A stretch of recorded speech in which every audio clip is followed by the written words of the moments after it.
आपको किसी ने ये लिस्ट नहीं दिया अभी तक? चलिए मैं आपके साथ शेयर कर देती हूँ।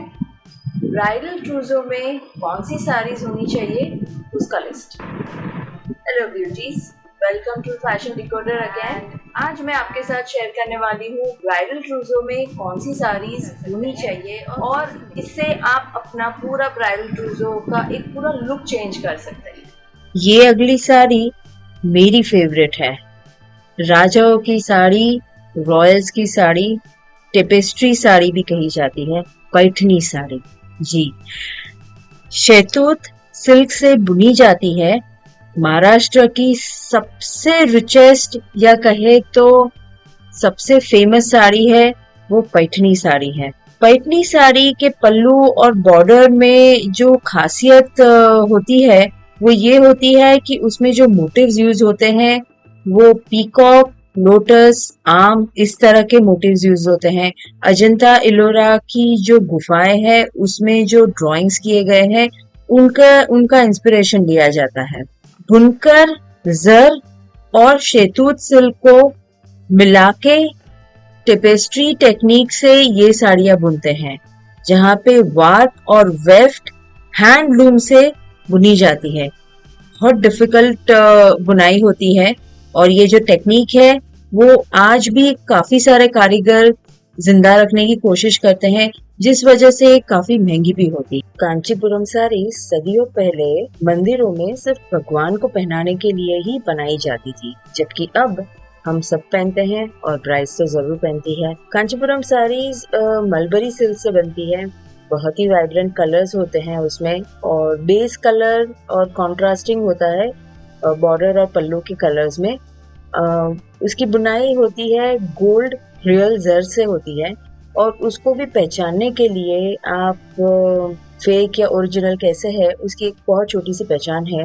जर के नीचे लाल रंग का धागा होता है जिससे उसकी ओरिजिनलिटी की परिचय होती है और जो फेक होता है उसके नीचे सफेद धागा होता है। अभी सिल्क अगर आपको पहचान करना है तो सिल्क को उठा के आपके हथेली पर थोड़ा सा रगड़ लीजिए और आपको उसकी कोमलता से पता चल जाएगा कि ये रियल सिल्क है। उसके साथ साथ बहुत ही ग्लॉसी फिनिश होता है सिल्क का और सदियों से इसे एक प्रतिष्ठा का और समृद्धि का चिन्ह माना गया है।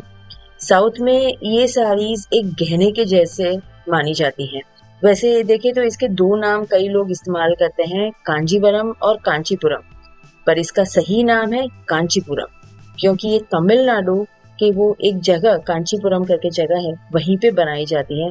बहुत ही लग्जरियस और बहुत ही रिच लगती है। बनारसी साड़ी भारत की पारंपरिक साड़ी है। उत्तर भारत के उत्तर प्रदेश वाराणसी शहर से बन के आती है। इसकी जो डिजाइन्स है इतनी यूनिक और एक्सक्विजिट है, क्राफ्ट्समैनशिप जो आप कहीं नहीं देख पाएंगे और काफी सारी सेलिब्रिटीज को आपने पहने हुए भी देखा होगा। आजकल ज्यादातर शादियों में और खास ओकेजन्स में ही पहनी जाती है। बनारसी साड़ी की बुनाई भारत में लेके आने वाले मुगल साम्राज्य को क्रेडिट दिया जाना चाहिए और 14वीं सदी में इसके आर्टिजन्स ने बनारसी साड़ी की बुनाई की शुरुआत की सोने और चांदी के जर और धागों से। बनारसी साड़ी की खासियत ये है कि इसमें ज्यादातर फूल पत्तियों, झालरों का डिजाइन बनाया जाता है।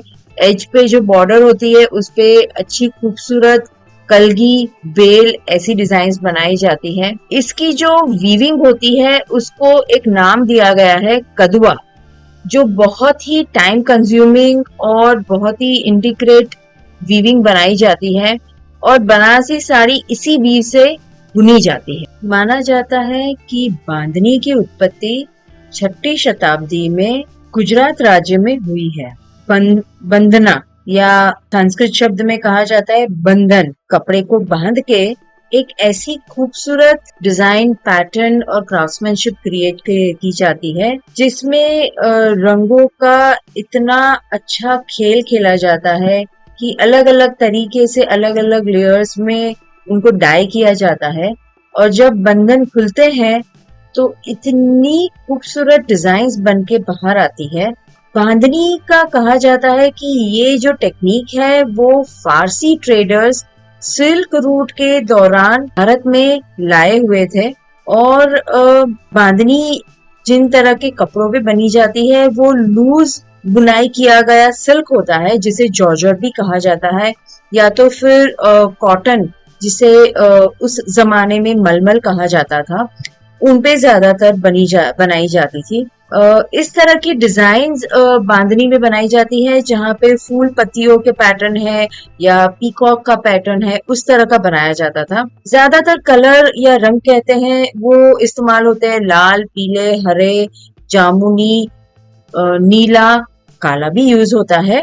गुजराती साड़ीज जो ब्राइड्स पहनती है उसे घरचोड़ा कहते हैं। आपने शायद अंबानी वेडिंग्स में राधिका, नीता अंबानी और ईशा अंबानी को इन खूबसूरत बांधनीज में देखा ही होगा।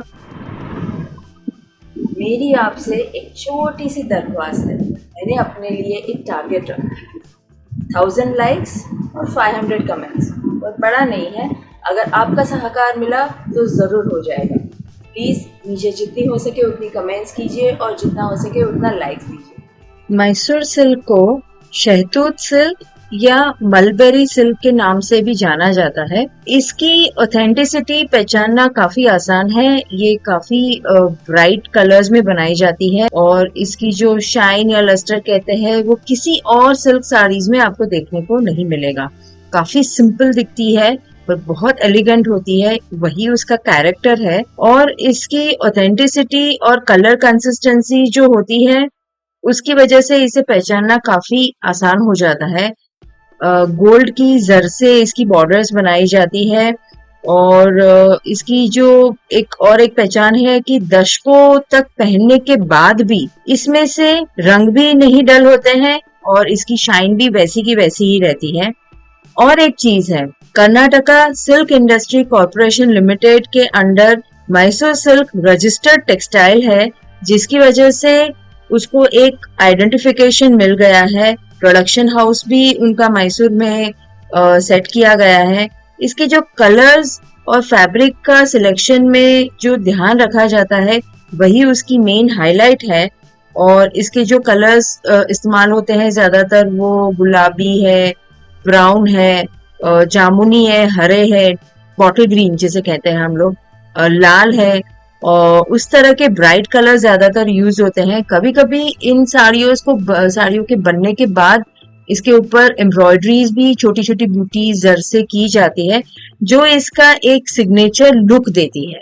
पटन की पटोला मंगला विचो जी, पाटन की पटोला साड़ीज जो बुनी जाती है डबल इक्कत वीविंग स्टाइल से, और ये दुनिया की सबसे एक्सपेंसिव प्रोसेस है। और क्योंकि इसमें जिस तरह से बुनाई होती है बहुत डिफरेंट है। पटोला शब्द संस्कृत के पट्टाकुला शब्द से आया है जो भी सिल्क फैब्रिक ही इसका अर्थ है। सोलंकी साम्राज्य के पतन के बाद भी पटोला साड़ी ने अपनी जगह बना के रखी गुजराती समुदाय में, और ये अभी सोशल स्टेटस के तरह देखा जाता है। हर एक दुल्हन को एक पटोला साड़ी तो जरूर दी जाती है। इसकी जो डाइंग मेथड है वो रेजिस्ट डाइंग प्रोसेस से किया जाता है, जहाँ पे वार्प और वेफ्ट को टेक्निक के मुताबिक डाई किया जाता है और फिर हैंडलूम पे वीविंग होती है। इसमें ज्यादातर जो डिजाइन इस्तेमाल होती है वो फ्लावर्स, लोटस है, बर्ड्स है, पत्तियां है, उस तरह की डिजाइन यूज होती है। एक डिजाइन जो है जो खास तरह से यूज होती है उसे चबर्दी बाट कहते हैं, बास्केट डिजाइन जैसा होता है। और ये ज्यादातर तब बनाई जाती है जब एक लड़की को शादी के लिए साड़ी दी जानी चाहिए, तब ये डिजाइन उस साड़ी में जरूर इंक्लूड होती है। दुल्हन टाइमलेस लाल साड़ी में हमेशा खूबसूरत दिखती है, हमेशा से जचती है। आप इसके लिए अपने परिवार में से दादियाँ सुन सकते हैं, जान सकते हैं कि किस तरह से उन्होंने अपनी शादी का लाल जोड़ा खरीदा था। और या तो फिर परिवार में से कोई आपको पास ऑन कर रहा है कोई साड़ी जिसको आप रिक्रिएट करना चाहते हैं, तो भी आप ऐसा कुछ कर सकते हैं। किस तरह की एम्ब्रॉयडरी उस वक्त लेगेसी में चलती थी, पारंपरिक एम्ब्रॉयडरी कैसी लगती थी, जरदोजी है, जर है, या तो मुकैश, उस वक्त मुकैश का भी काफी चलन था, रेशम एम्ब्रॉयडरी चलती थी। कुछ एक कहानियां, कुछ एक पुरानी बातें आप सुन के थोड़ा सा उसमें से आइडियाज ले सकते हैं। इसकी भावनाओं के साथ काफी वैल्यू होती है, और इसमें अगर आप नया एक कुछ टच देना चाहे तो आप एक ट्विस्ट के साथ, इसे दुपट्टे के साथ स्टाइल कर सकते हैं। शिफॉन का या नेट का या लेस का दुपट्टा लेके उसको आप स्टाइल कर सकते हैं। सिल्क तो बिल्कुल है। जिस तरह से शिल्पा शेट्टी ने भी अपनी शादी में कांचीवरम साड़ी पहनी थी, उस तरह से याना गुप्ता ने बहुत खूबसूरत सिल्क की महाराष्ट्रियन साड़ी पहनी है, जबकि दीपिका पादुकोण ने अंगुडी गैलरी बैंगलोर से अपनी कांचीवरम साड़ी ली थी, कि मम्मी ने एक्चुअली वो कांचीवरम साड़ी उनको गिफ्ट की थी, जो जिस तरह से वो रस्म होती है उस तरह। और अंगीरा धर, उन्होंने भी बहुत खूबसूरत लाल साड़ी बनारस। आज के ब्राइडल ट्रूजो साड़ी लिस्ट के लिए बस इतना ही। अगली बार फिर से मिलते हैं। तब तक के लिए मुझे कमेंट्स में आपके रिव्यू शेयर कीजिए और बताइए कि आप आगे और क्या देखना चाहते हैं। कमेंट्स में ये भी शेयर कर सकते हैं कि आपने अपने ब्राइडल ट्रूजो में क्या क्या ऐड किया और क्या आपको अभी भी कन्फ्यूजन्स हैं। मैं ज़रूर कोशिश करूँगी नेक्स्ट वीडियो में आपके सारे डाउट्स क्लियर करने के लिए।